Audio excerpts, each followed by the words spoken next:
Tonight on Need to Know, a $6.1 billion deal, a new owner, a hope for reinvention, and an uncertain future. What you need to know about the Xerox takeover, that's next. Also on the show, one artist shows us what can happen when personal stories of mental illness beautifully collide with paint. Destigmatizing through humanizing, later on the show. And All New Need to Know starts right now.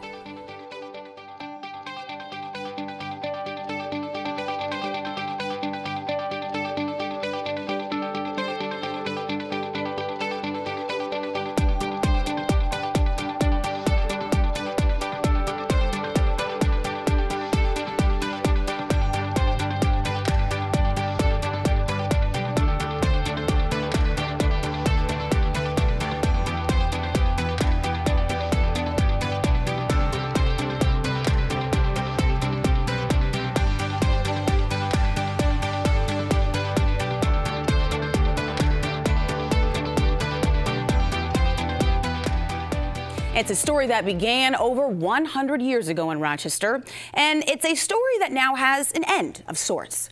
For 115 years, the story of Xerox was one of an independent company.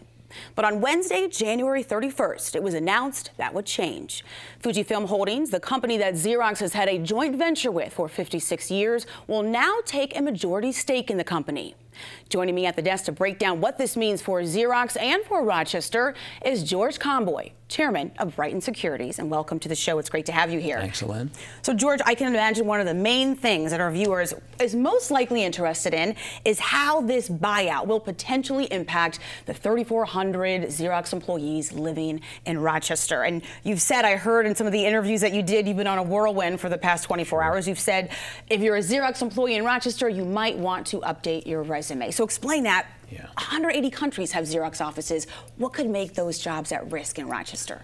Well, there are a couple of things. In Rochester, we have about 3,400. That's about 10% of the current worldwide Xerox workforce. But once Fuji and Xerox get together, they'll have, after some predicted early cuts, about 70,000 employees. It'll represent 5% of the overall. The reason I think we could see effects here in Rochester, and a digression is, I don't expect to see any meaningful effects here for a good 6 months. But beyond that, as the joint venture assesses what's happening here, could you see more cuts? We don't know, but the clue we have is that Fuji Xerox has already announced 10,000 layoffs in their international joint venture. That's 10,000 out of 45,000. If the existing business already says we're going to cut nearly 25% of our workforce, do we think that our Rochester workforce will be immune? I think that might be foolhardy. So I think you could see some cuts here, but there is a case to be made that maybe we won't see that, and that's a hopeful thing. Question about that in terms of the 10,000 cuts, the announcement prior to the merger. I know, I read about this, and Fuji Xerox said, you know, they're doing this in an effort to stay competitive. Yeah. And so question, how does cutting your talent and then really releasing them to your potential competitors, how does that help a large corporation stay competitive? It seems counterintuitive if, in fact, the reason behind it is to be competitive. Sure. Done right, it certainly can improve financially any company. When you have 100 employees or 1,000 employees or 100,000 employees, is it possible that you have some employees whose work is being duplicated? Do you have some employees who maybe aren't so efficient? Do you have some product lines that aren't generating enough profit? In any of those cases, you might reduce some of your headcount along with some of your product lines to reduce expense while increasing profit. In the case of Xerox, you've got two separate operations that are combining, and you expect to have a lot of managerial overlap. After all, you can't have one person manage 70,000, but you probably don't need two entire management structures for these now to be combined two large organizations. So at the top and in the middle, you expect to see management consolidation and reduction of headcount. What you don't want to do, that's often called cutting fat, and I'm not sure that everybody who gets cut would be considered fat, but from a corporate perspective, they look at it that way. The other problem is the copier business as a whole has been pretty stagnant. We ask people who wonder about why is this happening. We say, well, here are two questions. When was the last time you pushed a button on a copier? And The second question, was that copier a Xerox? And the more no's we get to people asking those questions and answering them, gives a little bit better insight to why they're in this fix right now.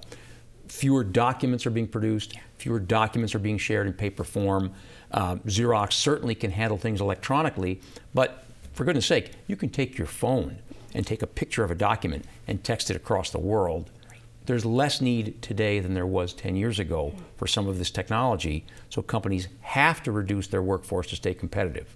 You don't want to reduce your research. You start doing that, you may fall behind your competitors, but you maybe can reduce some interior positions.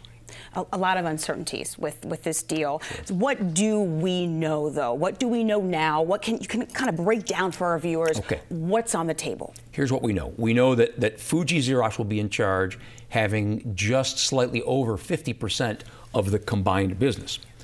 They have said that the current CEO of Xerox, Jeff Jacobson, a former Kodak guy, he will remain CEO for the time being. That's what they've said. We know that Xerox has announced they're going to empty out Xerox Square, bring people to Webster. They don't apparently plan to empty out their Norwalk, Connecticut headquarters and bring them to Webster.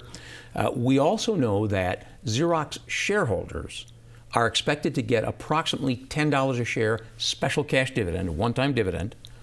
The shares, which are around $35 now, would, if this happened tomorrow, would trade at about $25 after that dividend. $35 share, you get 10 bucks. Now the stock is worth 25. The hope, of course, is it would continue to go up. But this is not going to be a merger where Fuji buys all of Xerox stock. If you're a Xerox shareholder, you get 10 bucks in cash and you keep your share of stock and hope for the best. Well, Xerox does appear to be re-energized with this new deal. CEO Jeff Jacobson said this: the proposed combination has compelling industrial logic and will unlock significant growth and productivity opportunities.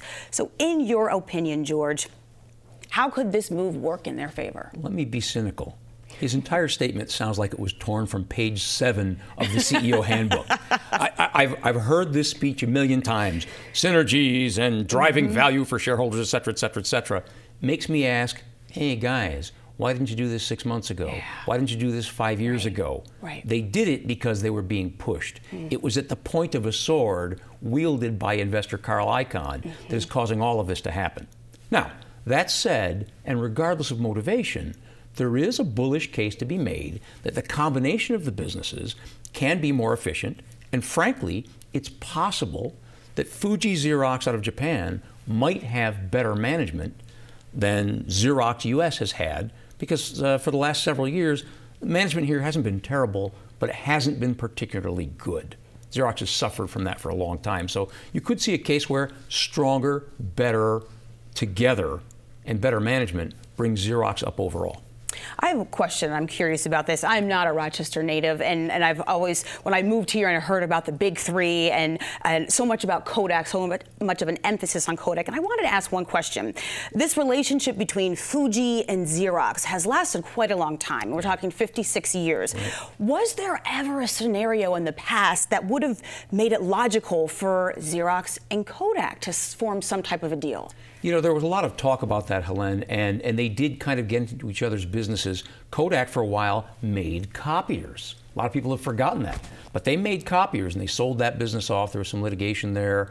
There were talks when Kodak was kind of declining. Could Xerox buy them for not too much? And there's some imaging aspects there. There was never really a strong industrial fit. Kodak probably really didn't have any business in the copier, being in the copier business. So not a strong rationale there, and there's certainly not one today. Got it.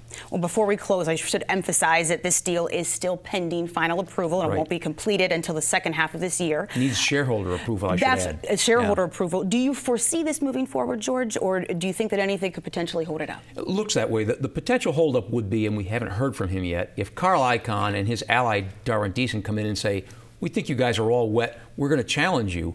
I think you could see a strong challenge from the shareholder base. I don't think that's going to happen. We haven't heard anything to that effect. So it looks like the deal will close as anticipated. There's an outside chance it could be upset, but I'm not betting on that now. All right. With George Comboy, thank you so much for your time and for your insight. We have to close for now, but WXXI's coverage and reporting of the Xerox takeover will continue on WXXI Radio and online at WXXInews.org. So be sure to tune in for the latest updates. At first glance, they appear to be intimate, one-of-a-kind watercolor portraits. But when you read between the lines, you see life stories of bravery, pain, hope, and resilience. Charmaine Wheatley is an artist in residence at the University of Rochester. For the past year, she has focused a portion of her work on reducing stigma of those living with mental illness. Her process was the subject of a short documentary titled Portraits of Life by Epic 10 Films in association with the UR School of Medicine and Dentistry. Take a look. At this scale, when you make the smallest shift in little mark or whatever, it changes it drastically.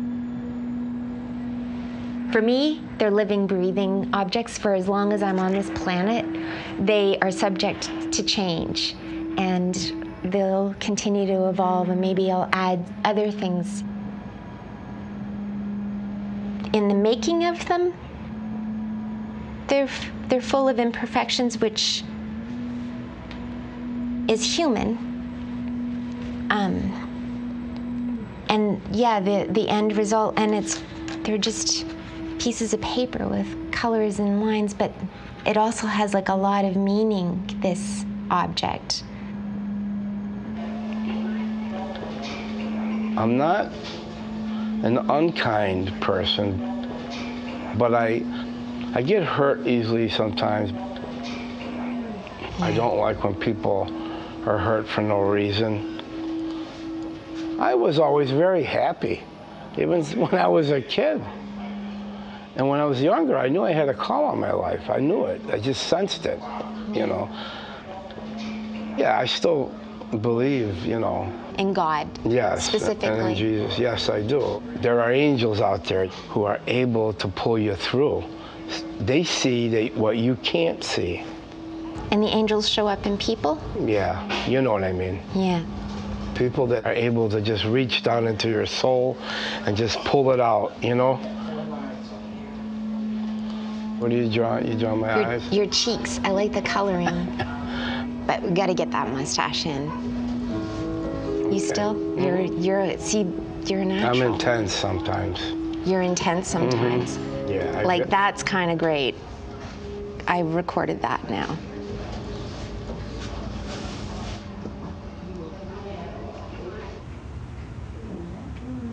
I do these portraits, and then after it's been made, it has a life of its own.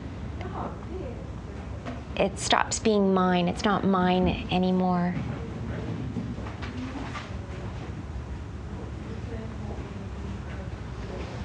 When you had that time that you were going to go through with the suicide thing, mm-hmm. and you brought a dress. Yeah, and I brought a scarf. I was like, well, but if this doesn't go the way I want it to, I have to be sure everything looks okay. You didn't get to use the scarf, though. I did, yeah. You did? I did, yeah, because I cut my neck, too. Okay. So, yeah, I did. Mm-hmm. Yeah. I did. And I got to make sure I get that Phoenix tattoo. I mean, this won't be a portrait of you without that. It's usually not. You know, people think that, like, when you survive a suicide attempt, you're like, I'm so happy to be alive all the time. Mm-hmm. And that's farthest from the truth. So it was a lot of work to get to the point where I didn't have active suicidality on a daily basis. So when I had my first full week of no suicidality, I got it. Like, this was my gift to myself, was to get my Phoenix tattoo, so. What I end up doing, like if people later on feel like a little nervous, like there are some people who are nervous right now after having their portrait done. And I'm like, okay, we'll just keep you in the box.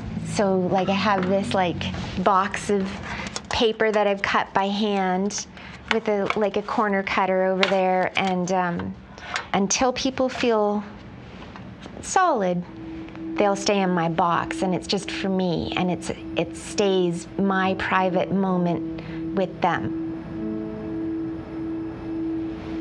My boyfriend saw it yesterday, and I asked, what did you think? Yeah. And his response was, wow, you talked a lot. Like, yes, I did. We covered a lot. Yeah. I was a little skeptical about what I was going to reveal. Why? And when you have mental illness, or whatever you want to call it, sometimes in certain places, if you're vulnerable, people will hurt you with it. So it's not easy to navigate sometimes. The tears were because when Mother's Day come, my husband is the one that do all these things for me. He made a big thing about Mother's Day for me. Without him, I had to learn to stand on my own 2 feet.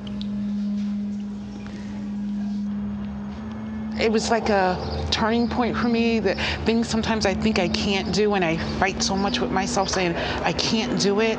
If I put a little effort to it, I know I can. One thing that I'm curious about, you feel good with your sunglasses on. Like, I do, because I feel like people can't see exactly where I'm looking, so yeah, it makes me feel a little more comfortable. And when somebody else looks at me and interprets who I am from the outside, it tells me more about myself. So I really want to see what you were going to do. It made me curious and excited, and it's like, how do other people see me? I still have this theory that maybe people who struggle with mental illness might be highly sensitive. So things hit us more deeply, we don't we're more raw or something maybe. And I think that's fantastic. And it's not a weakness, it's a strength, really.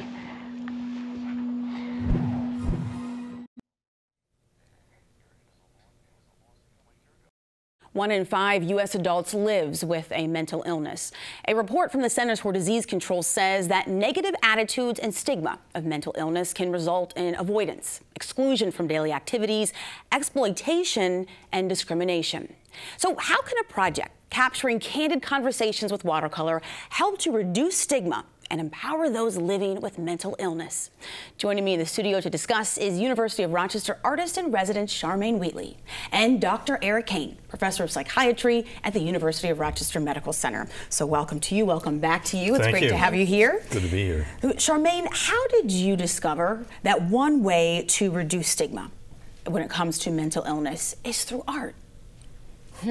I don't know if it was like a discovery, like a eureka moment or something like that. It's just hanging out, being interested in people and just where they're coming from, where they are in that moment, and in doing these portraits. Well, in relation to the reducing stigma question,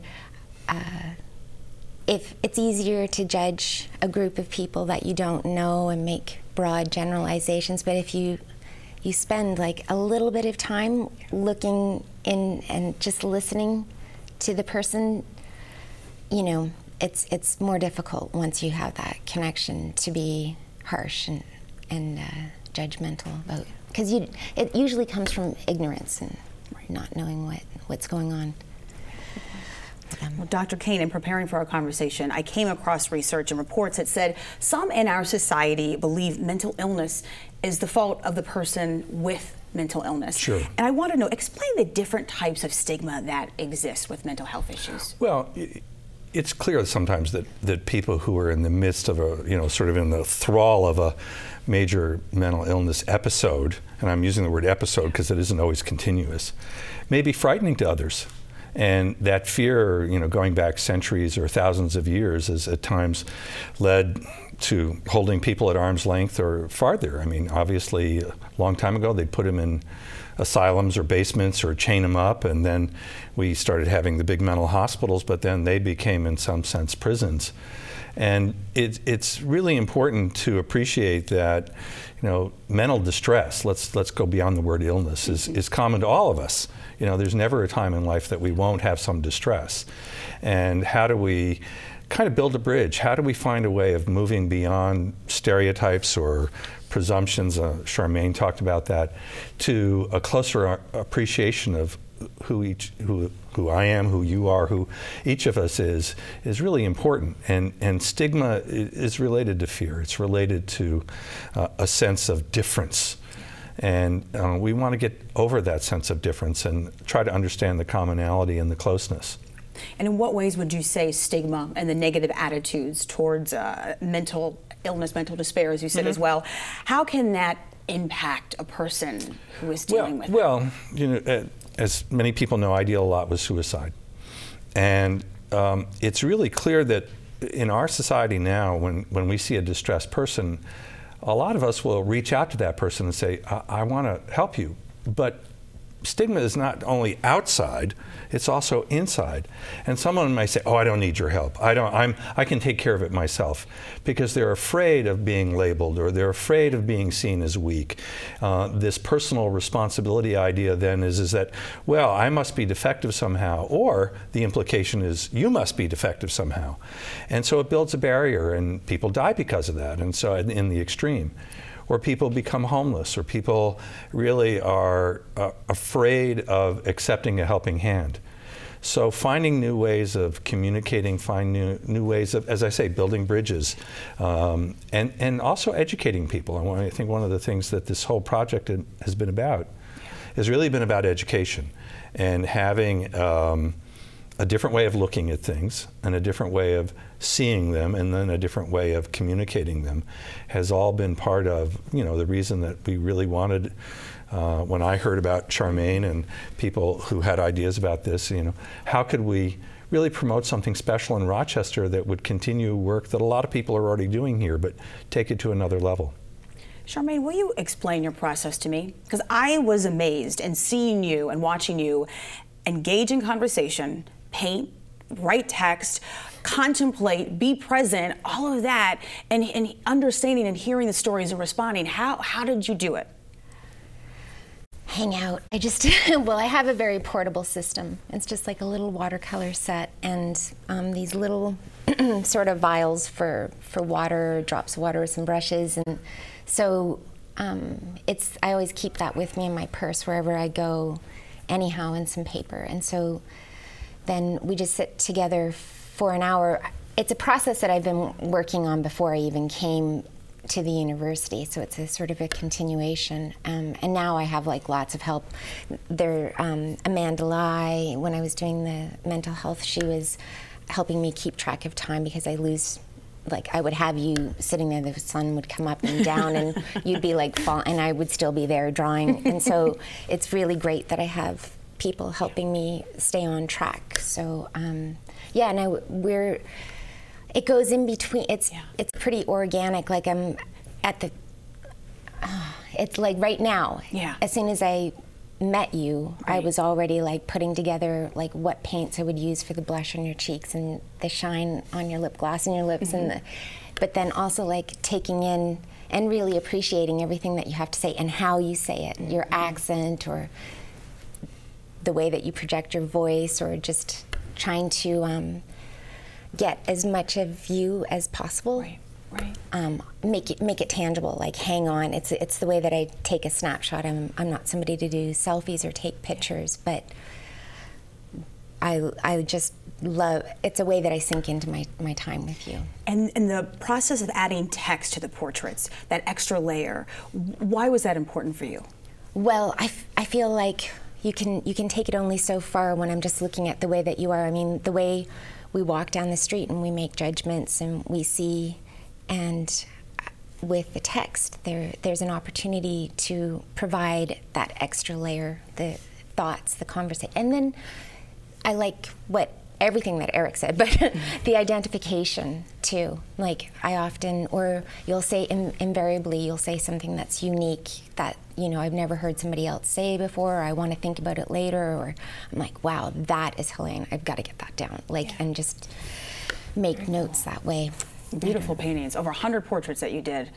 Is that right? And specifically with the focus on mental illness. I believe, in the mental health community. Got it. Yeah. Got it. So, and all across the spectrum. Yeah. Dr. Kane, how does the act of storytelling for the individuals that Charmaine sat down with, how does that help an individual who is dealing with mental illness? Well, actually, I would say for all of us. Yeah. You know, we create stories of our lives, and we you know, actually rework them regularly over the course of our lives, if you think about it. That's a good point. And having someone as a witness to hear what you've been through, to capture in some ways, in a variety of ways, as Charmaine has described, this in multiple layers, is really important because it gives you a sense of tangibility. It gives you a sense that I'm worth listening to. And not only that, I'm worth being drawn and memorialized. And I mean, you think of it, you know, we talk about people writing their memoirs and other things, and a lot of people worry in some ways that they're going to be forgotten somewhere. And now they have substance in a different sort of way. And it's a communication that to a person, you're significant enough that I want to know more about you, that I'm going to take the time to do this, and that I'm going to record it as best I can. And I think that's true for all of us, that, you know, we always talk about how important it is for people to listen to us, to pay attention. And this is really an intensive way of doing that. And I think it gives great value to the persons both who participate, because having listened to Charmaine, it sounds like she has great value in being a participant as well as an observer. And it's very clear that the people who've been in this process are both participating and observing as well. Charmaine, I know that this focus for you was to reduce stigma, and we're, for the sake of this conversation, we're talking about mental health. HIV is also something that you focused on. As we close, what would you say, what is that thing that would make you say, this has been a success for me in helping to reduce stigma? I came here and I only knew Steve Dewhurst, and now I have tons of friends, like really close friends. When I see them, it's like, I love them. Like, I love Rochester. And that's, yeah, I'd say that would be the huge success for me personally. I also want to make it clear that I'm not telling their stories. It's about, like, addressing the space between us in that moment, and my catching on to a few fragments. It's not a whole story. It's just like the essence. All right, well, we are out of time. Yeah, but sorry. To Dr. Eric Kane and artist Charmaine Wheatley, I appreciate both of you being here and for your time today. More than 100 conversations recorded with watercolor focused on reducing stigma associated with mental health and HIV, and you can view them online at artreducingstigma.com. And that wraps up another edition of Need to Know, Rochester's news magazine. I'm your host, Helene Bianduti-Hofer. Thank you for joining me tonight and throughout the weekend here on WXXI. Have a great night, and I will see you next week.